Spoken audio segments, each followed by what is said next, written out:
Nanti ada orang melihat bukan pakaian Nabi tapi kondisi Nabi. Contohnya, saya pernah melihat Nabi khutbah di atas unta.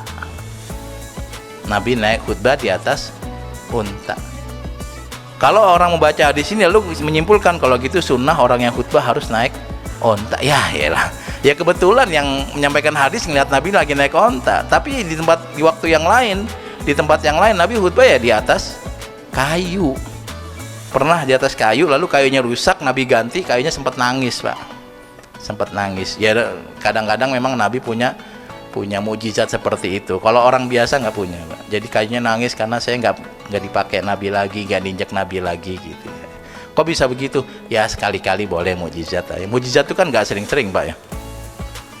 Biar Nabi kalau lagi lapar ya lapar, lagi aus, biasa manusiawi. Tapi ketika orang udah yang lapar udah banyak, Nabi juga lapar, mukjizatnya muncul. Kan pernah tuh Nabi lagi lapar, sahabatnya lapar gitu. Sama-sama lapar, lalu dari jauh ada Abu Bakar datang, ada yang berdiri, Abu Hurairah Pak berdiri, ada Pak Abu Bakar nih. Assalamualaikum Pak Abu. Waalaikumsalam gitu. Gimana kabarnya? Baik. Pasti lapar ya, nanya.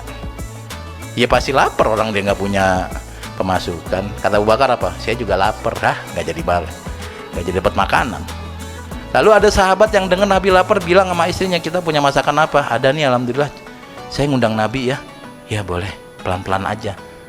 Ngundang Nabi, karena Nabi lapar, silakan datang ke rumah ada makanan. Nabi bilang begini, sahabat-sahabat yang lapar ikut saya. Yang ngundang begini. Ya Allah. Ya, nggak cukup ini. Ampun.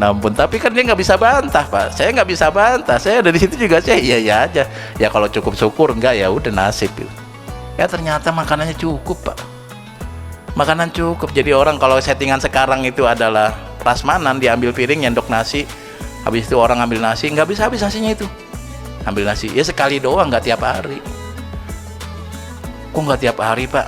Enggak. Nabi itu kan mencontohkan bagaimana menjadi manusia. Nabi pernah lapar, tapi kalau udah nggak ada cara lain selain itu, Allah kasih mukjizat.